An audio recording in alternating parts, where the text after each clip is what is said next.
We hear a lot today about performance anxiety. When is there time for parents to step in if it's really crippling? Anxiety is such a word that's just kind of thrown out there. Sometimes it's nerves. How much of the mentally tough athlete is inborn and how much that can be learned? There are some people who are just naturally fast. There are some people who are slower. You teach them running techniques, they become a little bit faster. How important is it for parents to be intentional teaching kids about mindset? You could train your body, you can train your craft, and you can train your mind. We always kind of neglect the mind part. Let me play devil's advocate for some of the parents out there. Hey, we're doing conditioning today. And it's like, no, I'm not doing it. Life is hard. This isn't coddle, oh, let's make sure the conditions are perfect for their motivation. No, you don't want to do it, you're out. How can you as a parent or a coach develop that belief? You're more likely to believe when you are presently performing at a high level. But then the question comes, what if you're not performing really, really well?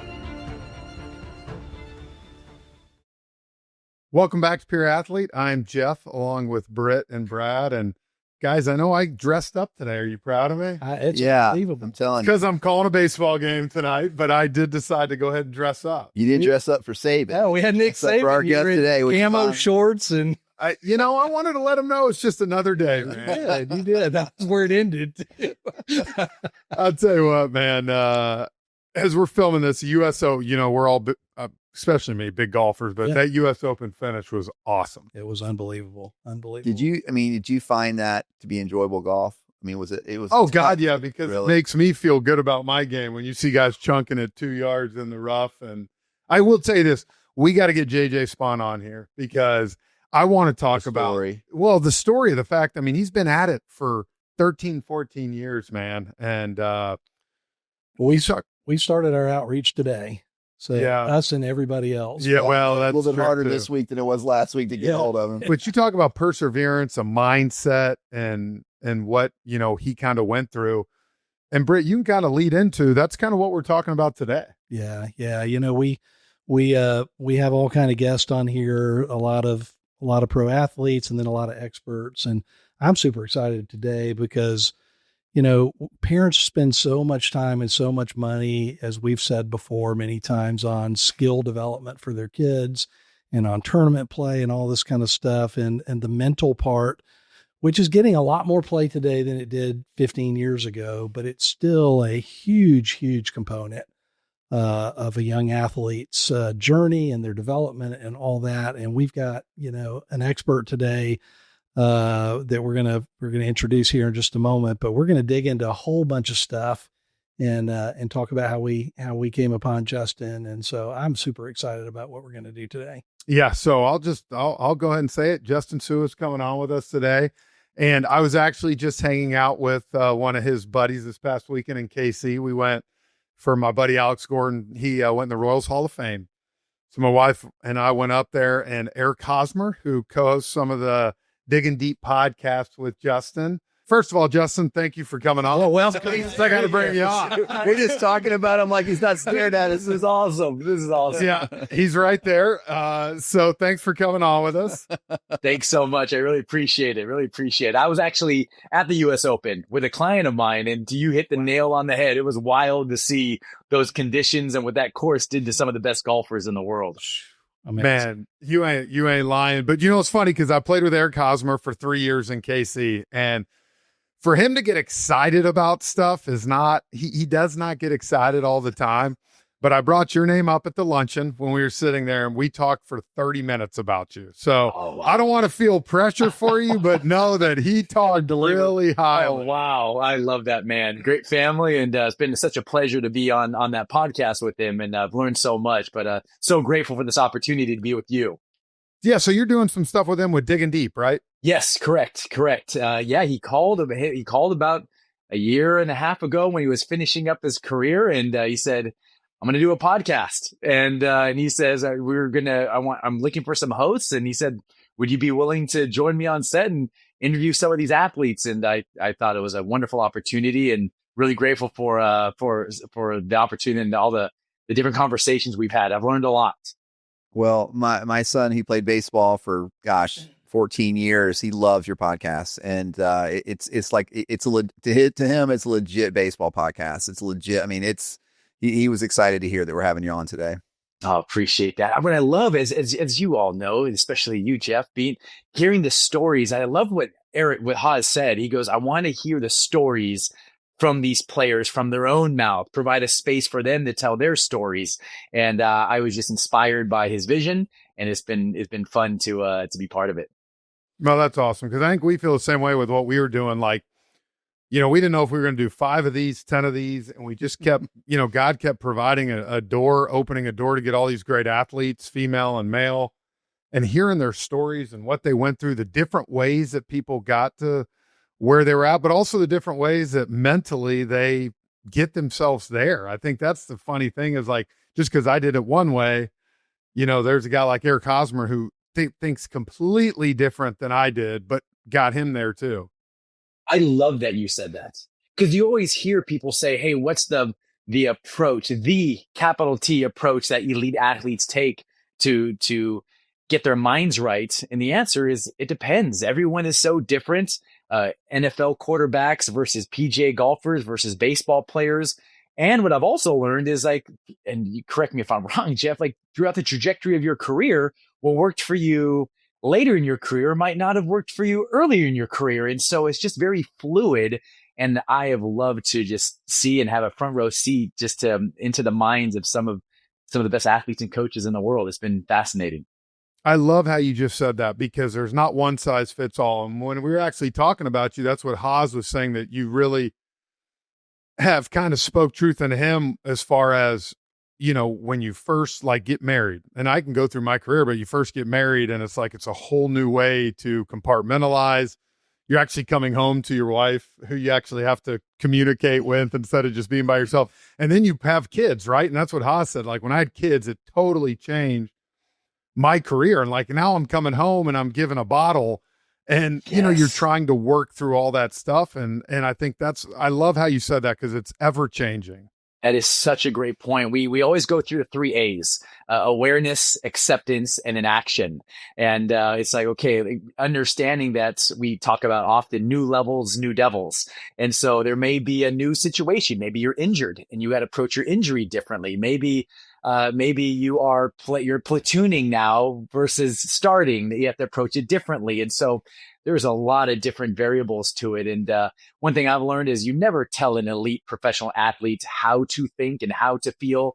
Let her or him navigate it and see what they have working with, and adjust accordingly and find out a system that works best for them. But I look forward to talking more about that. Well, we're going to jump in, and we're actually going to back up a little bit because we already started jumping in. Sorry, Brett. No, doesn't like when we throw all this Very schedule, structured. man. Very structured. I do want the audience to understand who we're talking to. I think it's obvious, even in the conversations, that you've worked with a lot of pro athletes. You worked with the Red Sox, and you worked with the Rays. You worked with the Cleveland Browns. You're working, I think I've heard, with Francis Tiafoe in the tennis world. You've talked about PGA. But I think what's really highly relevant to our audience is you've also worked with a lot of young people. And you were at IMG Academy heading up their mental conditioning program. So we want to dig into a little bit of that, but I've touched on some things, including you being an author. I'd love for you just to start and just tell us a little bit about your story. Oh, thank you. I appreciate that. And it's, I always at first wanted to be a Major League Baseball player. My father, he signed with the Milwaukee Brewers, minor league career, and then he went into coaching. And I just wanted to be like my dad. I went and played college baseball at BYU, got my broadcast degree, and I wanted to be the next Stuart Scott. Now, for those who aren't familiar with that, he was iconic. Booyah. Yeah, exactly. Iconic sports broadcaster, and the first person I ever interviewed. Now, when I say interviewed, I just held a recorder in his face, was Kobe Bryant. Now, I'm from Los Angeles. I was with NBC Sports Los Angeles, and that was my internship. And I thought I was going to respond a lot differently than I did. I actually hated it. I thought to myself, I don't want to broadcast on athletes. I don't want to report on them. I want to serve them. I want to help them, but I didn't want to be a coach. This was back in 2002, 2003 at the time. And so I didn't really know where my journey was going to go. And so I went into teaching high school. I was a high school teacher and I loved it. I loved the youth. I loved it to see they were very rambunctious, but I just loved to connect dots and teach them, see things go from their heads to their hearts and provide a place where they could learn a little bit, but also build a culture of unity in a classroom of all things. I thought I was going to teach for the rest of my life. And so I wanted to get higher education, a master's degree in higher ed. And I got declined from multiple schools. I mean, it was understandably so. I had terrible GRE scores and I thought, okay, I'm just going to teach the best I can. And then all of a sudden, as I was reading through a pamphlet, I saw at the University of Utah, there was this degree in the psychosocial aspect of sport, a master's degree. I had no idea what that was. So I called up the dean and I said, what is this? And she says, oh, it's the science of optimizing human performance. That was a lot of big words that I wasn't used to. I was like, well, what is that? And she goes, oh, it's sports psychology. And I said, well, I love sports. I play sports in college. I think I'd be perfect for it. I sent her my transcript and she's like, there's no way you're getting into this field at our school. And I begged. I said, please, I think it'll work out. I think I'm a good fit for it. Or they let me in on academic probation. So I'm teaching and I'm getting my master's at the same time. We had 3 kids under 3 and we're just kind of fumbling and bumbling through this. We weren't making a lot of money as a teacher. So what I did was I was teaching baseball lessons and I was coaching a local baseball team. Now this is where everything changed for me. As I'm coaching one day, I hear moms and dads saying commands to their kids from the stands. Focus, be confident, relax. Now, mind you, I'm going through school on sports with sports psychology. I'm learning tools on how to help kids be more focused, more motivated, more confident. And in my mind, I thought a light bulb went off. I'm like, moms and dads are telling their kids these outcomes, but they're not telling their kids, teaching them strategies on how to achieve these outcomes. We had a team meeting at the end of one game and all the kids were there, as a lot of coaches do. You go over the game. And I said, hey guys, go get your parents and tell them I want them to hear this talk. And so all the parents gather around and then I say, all right, kids, you go play at the park. I just want to talk to the parents. And so I said, hey, moms and dads, I'm in my early 20s. I don't really know what I'm doing. I don't know what I'm talking about, but I humbly said, hey, I'm getting a master's in sports psychology. No one loves your kids more than you. Would it be all right if I started to give you some of the things I'm learning on how to help your kids be more motivated and focused and more confident? And they're like, yeah, sign us up for that. So I said, okay, 1 time a week during practice, show up and I'll give you a tool a week. Well, that little thing turned into working with other parents and soccer parents and dance parents, led to a publisher reaching out and saying, hey, we need this turned into a book. To the military saying, hey, could you come teach that to our soldiers? And then it kind of went from there to IMG Academy, to the Boston Red Sox. But no matter all the athletes we've worked with, from WWE to Toronto Maple Leafs to hockey, baseball, I truly believe the most important team that we're all part of is the family. And so my passion is helping parents help their kids. That is where the love is for me.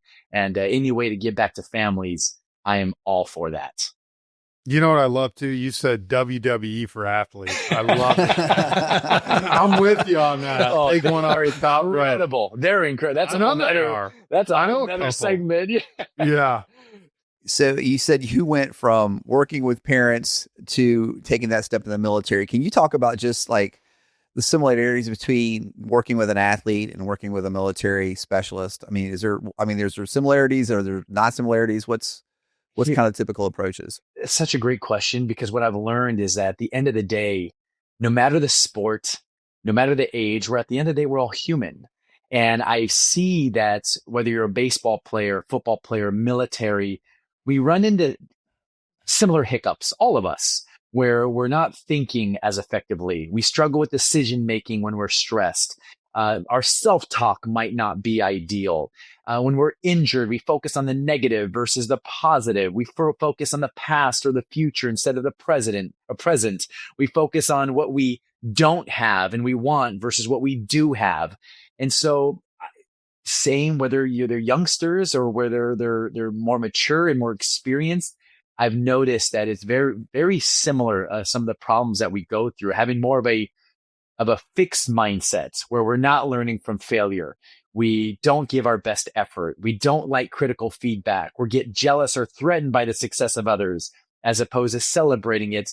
They're very common issues or problems or obstacles we all run into. And that's what I've learned. I've seen that it just tends to rear its head in many domains and many platforms. And a lot of the youngsters, that's why I like working with youngsters, because that's a great place to start learning some of these strategies to help navigate as they get older.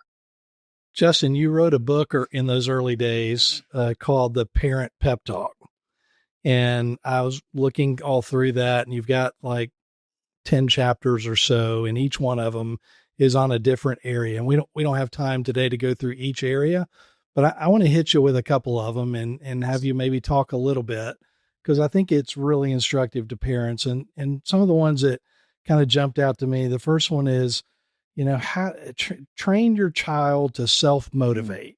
Mm-hmm. Can you talk about that? Because we all wrestle at times. Some of our kids are super motivated, and some of them say they want something, but they don't always seem motivated on how. Then they play the Xbox for 6 hours. Exactly right. Exactly right. And then they get out to the game and wonder why they stink. Exactly.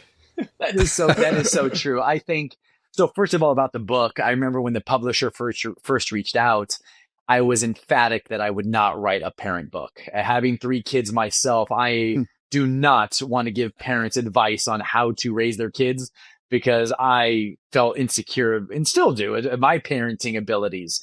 And so they're more suggestions. They're more principles and frameworks to guide and to help parents, and also understanding that we can take this and throw it out the window to use what's most effective for your own child. But when it comes to motivating your child, just in general, we use this principle with head coaches of teams and managers as well. A question many people ask is, how do I motivate my child? Or how do I motivate my team? Where a more effective question could be, how do I create conditions to where they motivate themselves? Now, there is a lot of nuance to that, a lot of variables to that, but the research suggests 3 things. Now, we don't need to get into the jargon and the big complicated words. It's very simple. So number 1, not easy, but simple. Number 1 is helping their child feel that they have a sense of control. The moment they feel they do not have control of their situation, motivation tends to go down. I'll give you an example. I remember when I worked exclusively with youth, I would give them homework assignments or just action items for the week. And there was one youngster I was working with, and his action item was to wash the dishes without being told. And I told him, I just want you to see what that feels like to wash the dishes without being told. And he goes, okay. And we got together and he told me this story. He says he's playing Xbox and he looks and he sees that there's dirty dishes in the sink. He stands up, he's about to go wash them. And then he hears his mom from the other end of the house, "Hey, Tony, get up and go wash the dishes." And while he was walking to wash the dishes, he turns around, he hears his mom's command. He turns around and goes back and he plays Xbox. I said, "Tony, you were right there." He goes, "Yeah, I was going to do it on my own. I'm not going to do it because my mom telling me to do it literally took the motivation out of me to want to do it." Now, that's natural human tendency. I'll do it on my term and on my time. Now, of course, we're not going to let our kids just do whatever they want. Now, the way you apply that is you can do something like this. We'll say vegetables. You're going to eat vegetables. What vegetable? Do you want broccoli or do you want asparagus today? That little autonomy, the sense of control, enhances their willingness. People will support what they help build. And if they have any ability to choose, you're going to do conditioning today, son. You're going to do conditioning. Do you want to do this or do you want to do this? That little sense of control will help increase motivation. The next one is competence. We want to increase their sense of perceived progression.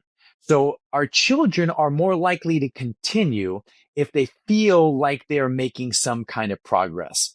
There's a lot of research done on this where you remember like back in the car wash days when you got like a punch hole, like on 10 car washes, you get a free car wash or something. What they'll do. I still get that with my haircut, man. Exactly right. So some companies will do is they'll give you 2 just to start, just to give you a little bit of momentum to motivate you to continue to go forward. And so we can do that with our kids. A lot of kids beat up on themselves. A lot of kids don't feel like they're making progress. So if us as parents and coaches could label the progress they're making and help, yes, they're going to push against it. No, I'm not as good as this guy or this girl or whatever. But as parents, if we can help them, show them that they're making some progress, it'll increase the likelihood that they'll be more motivated and more likely to continue on. And then the last part is relatedness. We have our children who, I mean, even it happens to big leaguers as well, or football players, where you're more likely to be motivated when you're surrounded by friends. You're surrounded by people who you like. There are some kids who are not very good at the sport, but they show up because they have a blast because they're with their friends or they like the coach. And so relatedness is the third part, being able to relate or have a good relationship with those around them and making sure that they're building those strong ties and learning how to be good teammates. And sometimes that's outside of our control as parents. And so those are the 3 things. So you look at yourself and you're like, okay, how can I create this conditions of being more motivated?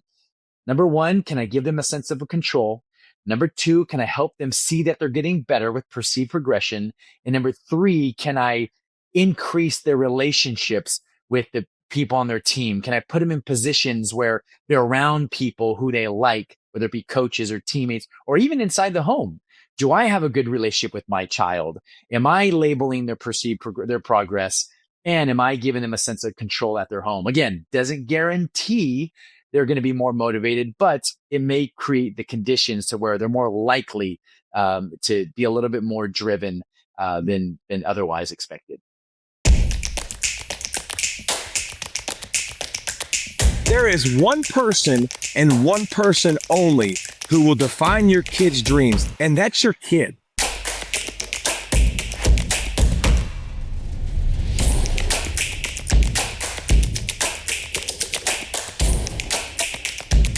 If you want something, like, you have to work for it. Your ability to counter a weapon is paramount to your game development. Or just losing perspective on what youth sports are really about. Teach your kid the value of winning, but not at all costs. Get a lot of questions on when an athlete should start strength training. If your athlete follows my protocol, they are going to have better energy than ever before.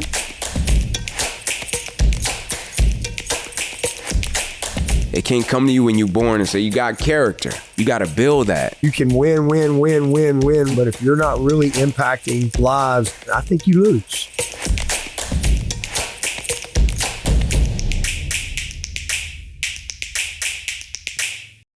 Let me play devil's advocate for a second for some of the parents out there. Say hey, we're doing conditioning today.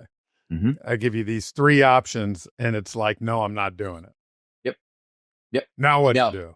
No, that's absolutely. So there is push motivation. So what I just described is more pull motivation. Yeah. It's you're pulling them to do it. There's absolutely push motivation. No, you are doing it or you're out of here.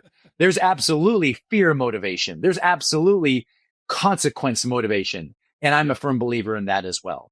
And I know that the thing about push motivation, I mean, you look at contracts, that's life. Like you're going to get yelled at by your coach. You're going to get benched for loafing. You're going to get, life is hard. The real world is, this isn't coddle. Oh, let's make sure the conditions are perfect for their motivation. No, you don't want to do it. You're out. And I'm all for that as well. And helping the kids understand that as well, that yes, it's what they see. It's a little bit more temporary. Like fear is a little bit more temporary. Even we can do things where like you could give them money for hits. Yeah, that could work. Yeah, a kid will be motivated for money when they get hits or they play well or get good grades. But the moment you take that away, the moment you start, okay, now I'm not going to pay you, get ready, motivation is going to dip. If you stop giving them consequences, it's more external motivation rather than internal motivation. The first three I mentioned, that'll activate their internal motivation, but shoot, external motivation, it is a driver as well. And I'm for that as well. Justin, I feel like as parents of young athletes, we so often don't deal with mindset and don't deal with those things unless there's a problem. And we're reacting to a problem. We have a kid who's very negative or behaves very badly on the court or on the field. I'm assuming at IMG that y'all had a program for all your athletes. And so you have this thing, you talk about the power of mindset. How important is it, to first of all, describe what that means. And then how important is it for parents to be intentional about teaching kids about mindset early on, especially from an athletic standpoint? Right. Yeah, I think that's a really good point. I think the IMG Academy does do a very good job. Intentional. They're very intentional about training the mind, just like a lot of military, a lot of professional athletes. And you hit the nail on the head. You might have a negative stigma or connotation, or like, oh, a mental coach. Go see the mental girl or the mental guy. It just sounds icky. Like, oh, I don't need to be seeing this mental person. Years ago, man, it was like, I don't need that. Exactly right. And so even so, here with the Performance Advisory Group, which is the company, we go by process coaches, and the people who gave me that name were actual pro athletes. So we talk about more building a process around stress, around mindset, and all of that. But it's common in the field of sports psychology where they say you could train three things. You could train your body, you could train your craft, your swing, your pitching, your defense, and you could train your mind. But what we always do is we always kind of neglect the mind part. And a lot of times the reason is because we don't know how. How do you train the mind? How do you train attention? And that's why the book is there to kind of give more intentional strategies to help parents with that. And so it could be something as simple as how you frame failure, being aware of the thoughts that you have, being able to sit down and to catch yourself winning, to be able to write down, what am I going to do? Do you have a plan for your cage work? That's mindset work. What are you going to do? What's your plan for this cage work? What do you want to do? What do you want to commit to going into this game? What's your approach when you step into the box? What's your approach when you are going through this meeting, whatever it may be? And then, did you do what you said you're going to do? It could be something that's simple. And that's something that we want to help parents get more deliberate with in helping their kids navigate and build confidence and focus and emotional regulation, all of that kind of stuff. We hear a lot today about performance anxiety on kids. What's kind of like for you, what's normal, more nerves, more butterflies, and, or when is there time maybe for parents to step in if it's really crippling, the young kid? Yeah, I think as we talked about early, it starts with that awareness. And anxiety is such a word that's just kind of thrown out there. Sometimes it's nerves, sometimes it's frustration. Sometimes you just this lack of focus. But we'll take these words and just say, oh, he's this or she's this, where it could be very complicated sometimes. And all we want to do is we want to explore it and have this conversation. One thing that we talk about often with kids, so if you see your child and they tend to practice really well, but they don't do so well in the games, or they're good when no one's around, but when dad shows up or when mom shows up, they tend to be a little bit tight. That's where we start to have these conversations. Have the conversation. Hey, I noticed that you look a little bit more nervous. I could be wrong. What are you thinking? What are you feeling? And one thing that parents could do right out the gate is to normalize it. I think and Jeff, you could speak to this better than anybody. I think kids are surprised when they hear like, oh, major leaguers feel nerves sometimes. Oh, NFL guys feel nerves sometimes. It's part of the process. You can experience it. And so one of the things that we're just realistic with it as well. One thing we do is we say, okay, we talk about know your number. So on a scale of 1 to 10, 10 being really, really intense and bouncing all over the place. One is you're ready to go to sleep. What number would you say you play at your best? And so we give them a window. Oh, I play best at 4 to 5. Some guys play best at 7 to 8. Whatever your number is your number. And then you have your child describe it. What does that feel like? When did you feel that way? And they describe, oh, I feel relaxed. I feel loose. I'm having fun. Okay, great. That's your number. Okay, have you ever experienced a 9 or 10 before? Oh yeah, I have. What does that feel like? My heart starts to race. My palms start to sweat. I get really tight and really nervous. My negative self-talk. Okay, when you feel that, what do you usually do? And most of the time, the kids don't have an answer. And so then you teach them, hey, listen, when you feel a 9 or a 10, just slow your breathing down, or just stare at the foul pole and just take your mind and think about, visualize yourself being successful, or you can, whatever you want to do. If you feel too low, maybe you're bored, maybe you're at a 2 or a 3, then you can have a little bit faster breath work to get your heart rate up.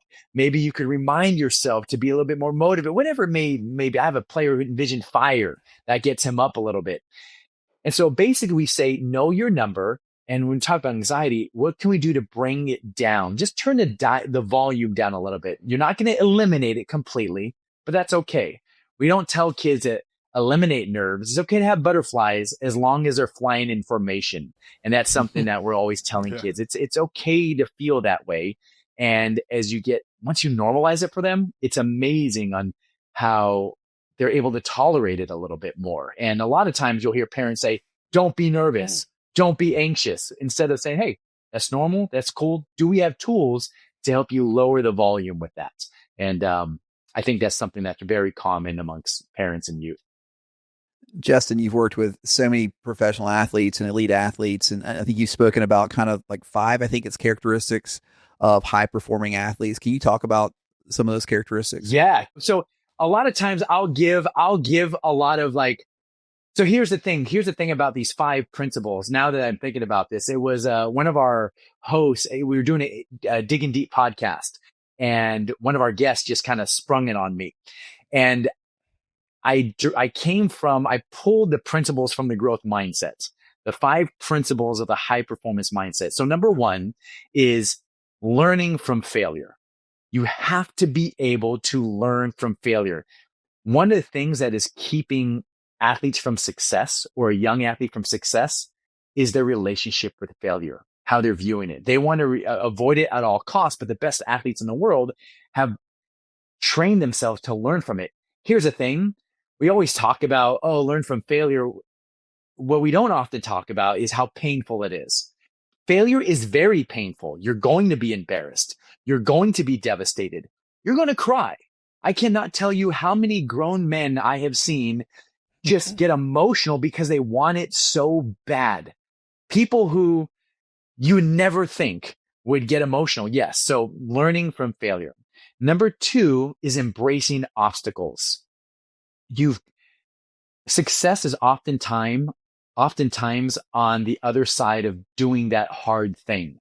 We want practice to be easy. We want things that we want to stay in our comfort zone. But if you really want to get good, set practice up to be harder than the game. You're going to be embarrassed. I can't tell you how many times I've seen guys ratchet up that velo machine and embarrass themselves in the cage and fail over and over and over again in private, so that they could be ready for Garrett Cole at 7:05 or at 7 o'clock or whoever it may be. But these elite athletes are willing to do that hard thing in practice so that they can perform at a really high level when it matters most. Their practices are grueling in every single sport. Number 3 is giving your best effort no matter what. It doesn't matter how you feel, only what you do. What happens to a lot of youngsters is when you're winning by a lot, you take your foot off the gas. Well, we'll see this happen all the time, where it's like, oh, I got my hits, and just kind of go through the motions. Like, no, keep giving your best, even though you're having a good day after 2 or 3 innings. We also see this happen. You're playing board games with kids, or your kids, playing video games, and they're not playing very well. They'll just turn the game off, or they'll just quit. Like, no, finish. run through the finish line. And so the best athletes in the world have trained themselves to give their best no matter what. And that's easier said than done. Number 4 is seeking critical feedback. Don't just be willing to accept it. Yeah, you're going to get coached up by your coach. And sometimes you're going to get coached up hard, very hard. Deal with it. They're here to help you get better. You're going to get coached up hard. But the next level is to seek coaching. Hey, what can I do to get better? There's one time I was with an NFL team and I was watching the receivers play. And the receivers are going through the drill and the receivers coach is like, great job. There you go. Good hands. And just giving all these great words of encouragement. The best player. Was it the Cleveland Browns trying to build some motivation? I'm not going to say the team. I'm not going to say. And then all of a sudden, the best player on the team ended up stopping the drill of the receivers core. And he goes, "Are you going to coach us up?" And the coach said, "What?" He goes, "Are you going to coach us up?" He goes, "We need to get better as well. Like I can tell you right now, I haven't been doing a good job on every rep. I need some coaching. That's why you get paid." And from that moment on, the coach is like, okay. And he started to give him feedback. And then the player was like, there you go. Now we're getting better. But it took this elite athlete to say, I want critical feedback. Don't sugarcoat things for me. Make me better. And so as a kid, it's like, go out and ask, hey, what can I do to get better? And then last but not least, the 5th one is being inspired and learning from the success of others, not being jealous or threatened by them. Sometimes you'll have a player who plays your position. You're secretly wanting them to strike out. You're secretly wanting they make an error. You're like, yes. Oh, that means I'm going to get more playing time. No, you want to learn from them. You want to be inspired by them. And you also want to learn from their failures. You don't have to make your own failures. Pay attention to the game. Be up at the fence and learn from your teammates so that you can accelerate your learning. And so those are the 5 habits of the high performing athletes: is learn from failure, embrace obstacles, always give your best, seek critical feedback, and learn from the success of others. And those are some of the things that we talk about. Well, thanks for answering the question that maybe I didn't do a good job asking. I appreciate it. You made me look good. Thank you. You asked a great question. Brad has a tough time. We get on him sometimes, but it's more for fun and out of love. I'm like a junior associate. I get like 3 questions to ask every interview. So thank you for answering that, Justin. Oh my God, that was awesome. We had Sean McVay on a couple weeks ago, and one of our pillars is belief, and he was talking a lot about the Rams this past year and their belief that they could win it all. And we talked about it. They took the Eagles all the way down to the goal line, and the only team that gave it. Is that, you see a lot of kids that are confident. They have that belief. They're born with the belief. We talk about it. How can kids that might be stuck there in the middle, how can you as a parent or a coach help develop that belief? Oh, I love this question. I call it the 5 P's of confidence. And so a lot of times when it comes to belief, we're more likely to believe ourselves when we are seeing the fruits of our labor. When you get 2 knocks, you're going to believe a little bit more because you're getting this body of evidence. And so that's the first P, present performance. You're more likely to believe when you are presently performing at a high level. But then the question comes, well, what if you're not performing really, really well? Can you still have that belief when the hits aren't stacking up? The ball's not going in the hoop. The golf ball is going every which way. Can you still stack that? So the answer is yes. Here are some things that you can do. The second P is past performance. Leveraging the power of the mind. An example I always give is the mind is so powerful. We've had dreams that are so vivid in our minds that it felt like we were at that amusement park. It felt like it was just an amazing experience. Our heart rate went up. We even see little kids where they might cry. They're thrashing all over the place. Their body feels like it's real, but it's all in their mind. And so we can use that for optimizing or enhancing belief. Go back into a time in your mind when you did get those knocks, when you had that great practice, and literally take your mind back because the body doesn't know what's real and what's not. I would have the media guys make these dig me videos for players and say, hey, you haven't got a knock. You're 0 for your last 20. Remember this a month ago? Here's your favorite song. Watch this. This is you. This was only 3 weeks ago and you were barreling balls. And it's funny. They come to me and they're like, that's right. This is me. I don't have to get locked into my present performance. It just increases a little bit of that belief that I can do this still. I've done it before. I can do it still. So that's your past performance, present performance, past performance. Next one is preparation. Like preparation builds belief. You can't have confidence. If you're a youngster listening to this or a parent, you can't have belief to do something if you didn't put in the work to do it. It's just false bravado. You're lying to yourself. And so something that we do with kids is, even adults, I would have them keep receipts. I would literally write down all of the things that you did to be ready for the game. It could be how long you slept, all the healthy food that you're eating, all the ounces of water you're drinking. Take me through your cage work, your bullpens, your whatever sport you're playing. Make a list. Now, here's the thing that's going to happen. The negative thoughts are going to creep in come game day, and you're going to pull out your receipts and you'll be like, no. Look at all these things I did to prepare to be ready, to protect your mind from this infiltration of negative thoughts. So preparation is key. The next one is positive people. Surrounding yourself with, whether it be mom or dad. I can't tell you how many times I've had kids tell me, they say, oh, I'm terrible. I'm horrible. I'm bad at this. I'm never going to be good at this. I'll never do this. I said, oof, that's hard. You say that to yourself? They're like, yeah. I said, like, where does that come? Like, why do you say this to yourself? They say, oh, my dad always says that to me. My mom always says that to me. And one thing I try to tell parents is that, especially when they're youngsters, the things that you consistently tell your kids becomes the things that they consistently tell themselves. And I'm not here for coddling and, oh, you're great when you're not great. I'm not here for lying. I'm all about just be very mindful of the things that we tell our kids, surrounding them with positive people. It could come in a form of podcasts or listening to some of their favorite athletes and listening to them. So positive people. Another thing, or I say, is productive thoughts. Being very mindful of the words you tell your kids, that they tell themselves. Our mind has limited capacity. So the analogy I always give is, let's say you have a 10-ounce cup and we pour 20 ounces into that 10-ounce cup. I always ask kids this, and even adults, if you pour 20 ounces into that 10-ounce cup, how much water is going to be in there?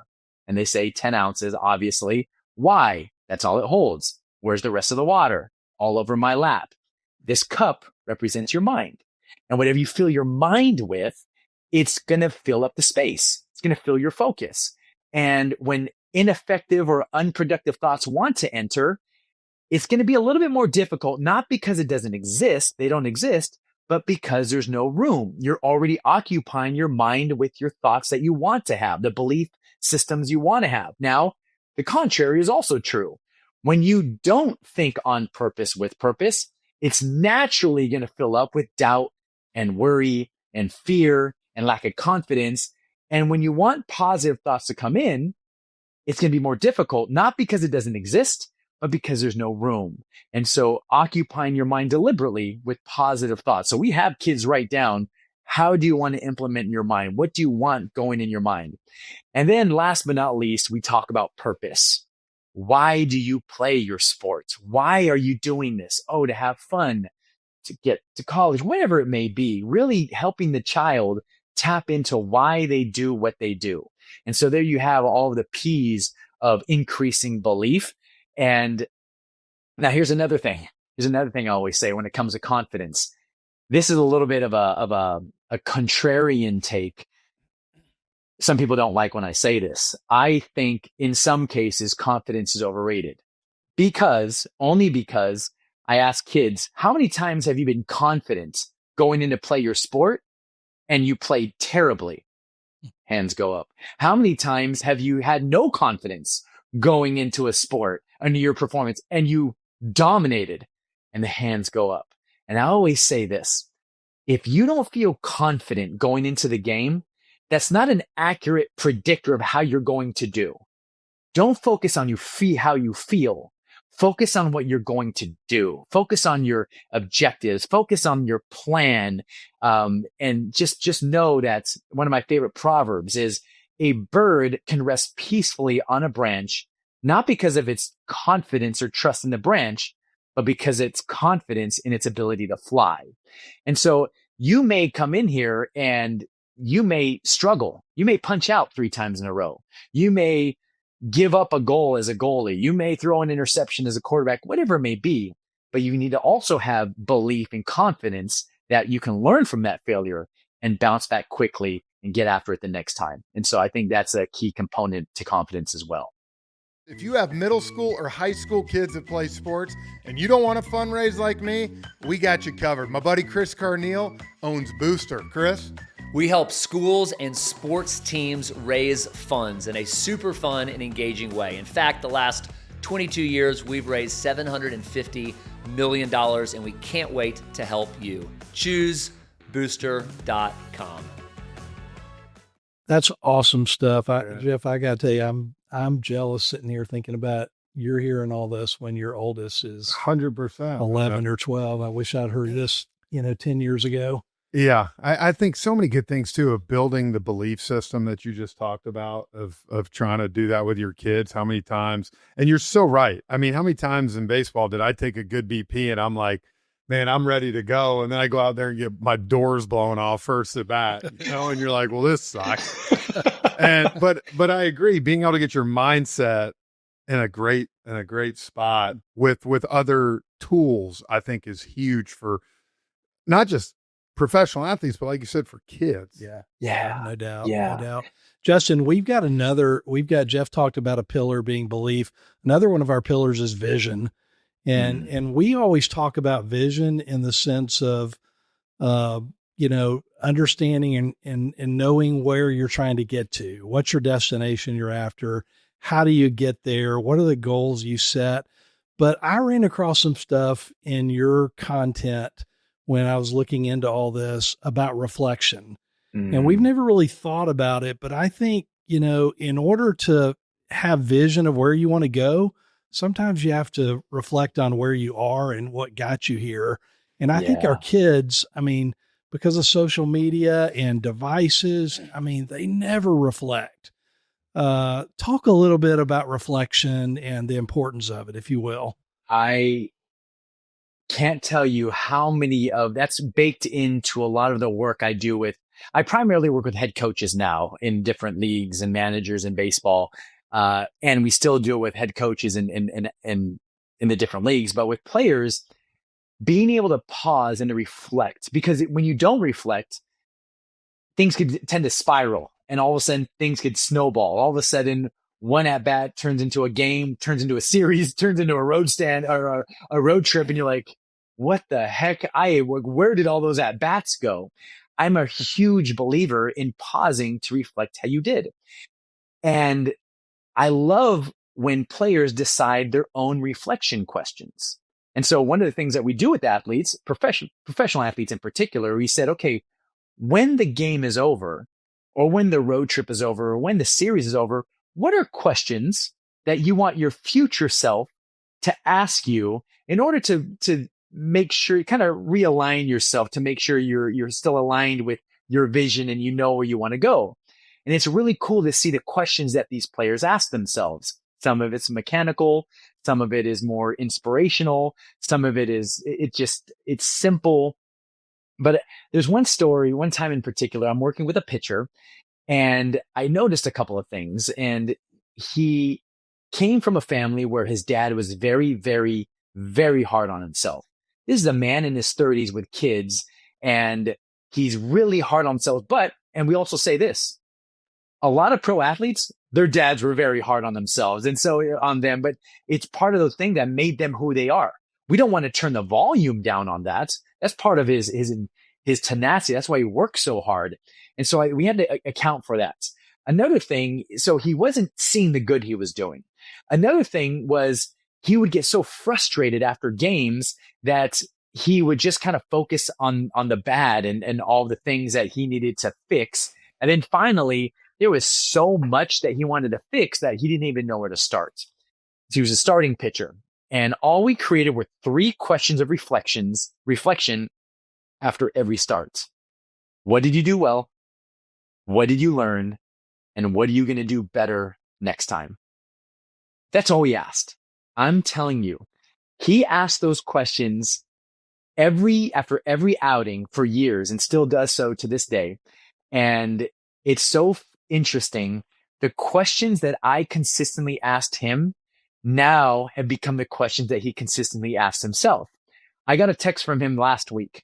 I haven't worked with him for years. And he texted me, "Thanks for the conversation today." And I looked at MLB.com and I saw he pitched. What he meant by is he's still asking himself those 3 questions. And what it does for him, it kind of helps him focus on the good that he's doing because he was so hard on himself. It helped him realize a thing, like learn lessons. What did I learn today? Not just from the bad, but from the good. And also, what's the one thing I want to do better next time? And all that comes from is reflection, pausing to say, how did that practice go? And it's simple. When you get out of the cage as a kid, you're like, okay, what did I learn from the cage work? What was my big takeaway from today? When you're done with the game on the drive home, oh, hey, you can ask those 3 questions to your child. It could be simple things after a coaching staff meeting, after work, when you're driving home from work as a parent. Hey, how did I do today? Was I in alignment with my values today? Where can I do better tomorrow? We can all do this. I heard a guy, he's training the NASA astronauts that are headed to Mars, and he's building these teams. He's a team specialist. And they asked him, well, what's the key to building strong teams? And he goes, the debrief. After every training, take time to pause and reflect. How did it go? After this podcast is sitting down. Okay, how did we do? What could we do better? Although taking it a little bit, it doesn't have to be long. It could be really short. And I think that's a powerful, powerful exercise that anyone could apply at any age. Kind of fits into the whole get 1% better. 100%. All the time. Yeah. You know, I was actually funny you said that because I was talking to Eric Hosmer this weekend, and we've had Bobby Witt on here this past year, but he journals after every game. Yes. And I remember thinking like, I didn't do that. Yeah. I was drinking a Bud Light after a game. I was You were sitting there in your journal. I was in thought, but no, I mean, it's a great idea. And I think you're right. And for him, it said it helps us clear his mind when he heads home that day. You know, he's married now, and just it for him, it kind of puts the day to an end. Yeah. I love that you said it. So it does a couple things with the athletes who journal, in my opinion. Number one, you can look at your thoughts instead of through your thoughts. Yeah. So if you don't get it out a lot of times, like the longer you hold on to something, the heavier it gets. And you can put it on paper and stare at it, whatever you want to write down. You're like, oh, there it is. You can look at your thoughts instead of through your thoughts. The other point, which I love, is I tell these athletes and coaches, the best book you're going to read is the one you write to yourself. I cannot tell you how many times when a player is scuffling in August or scuffling near the end of the NFL season or during the time, we go back into May. Hey, go back into May when you're dominating. Hey, go inside the time. Go read your journal.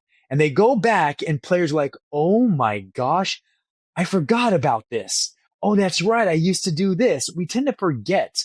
And I always say the weakest pen is stronger than the strongest memory. So you just want to write it down, even if it's a little chicken scratch. And I always tell guys, you're writing a note to your future self.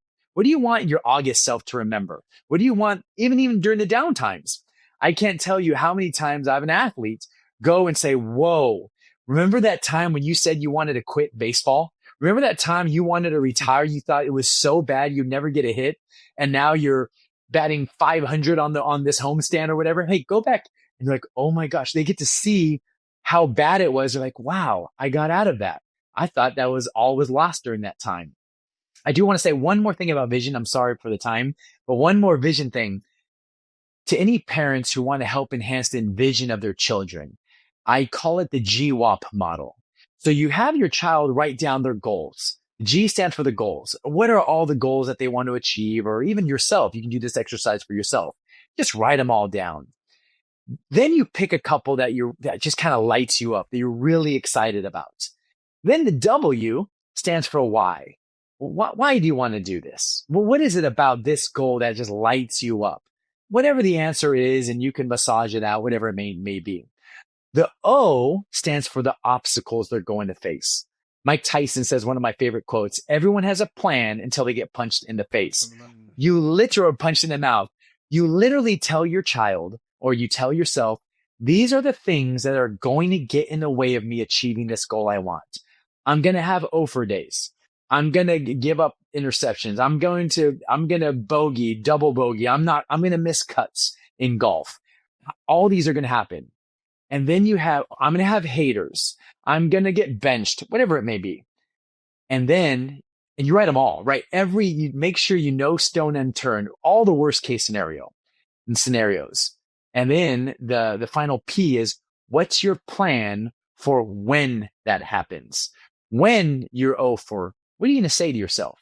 What are you going to do when this happens? What's your approach when this happens? So then when it happens, not if, but when it happens, your mind's ready for it. You're ready for it emotionally.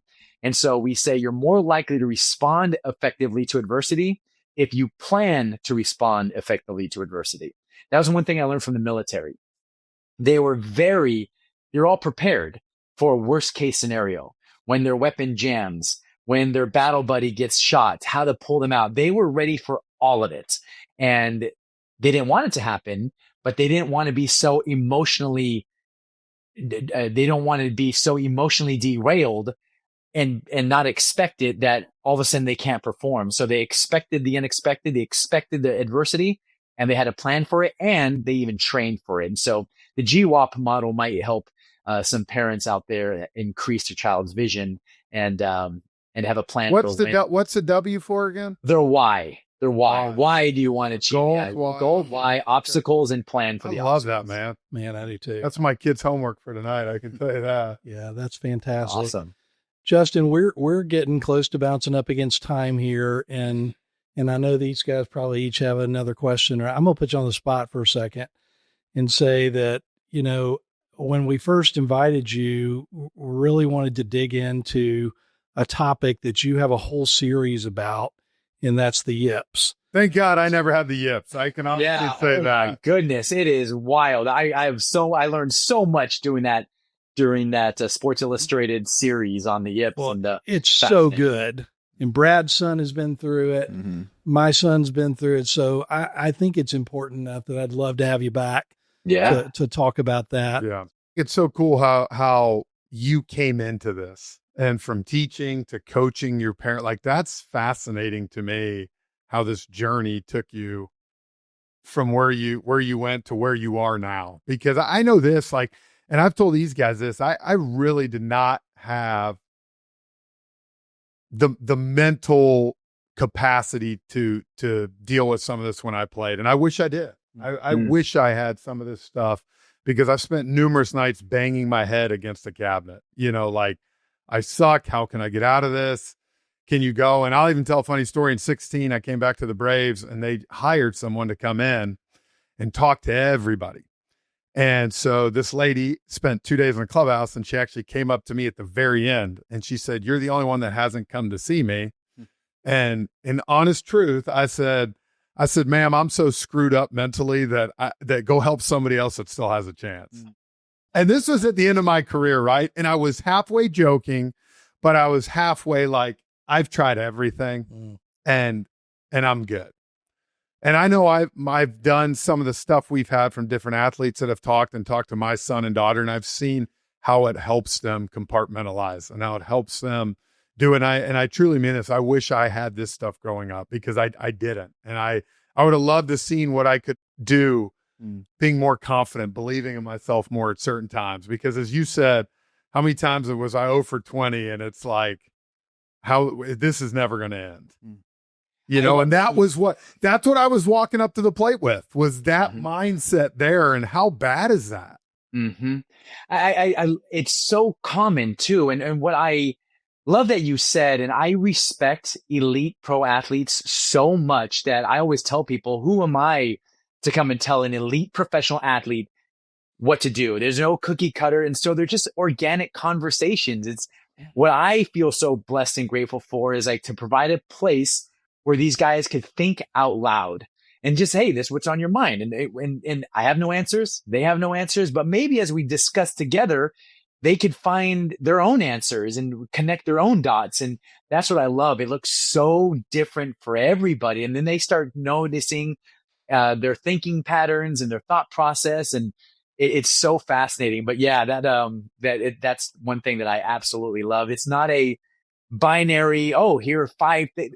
Right now, it sounds really clean. The 5 high performance principles, 5 P's of confidence. But in the wild, with these pro athletes, it is so much more organic and flowy. And because it's as you know, Jeff, it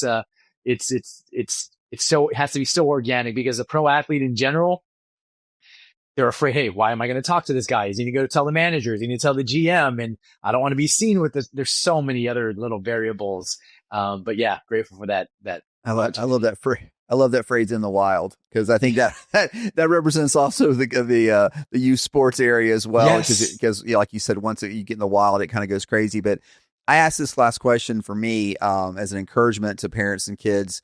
Everybody talks about like Kobe Bryant, and like you can't think of many athletes who are more mentally tough and mentally strong. And so, but what impressed me about him was obviously, there's a question: was he born that way?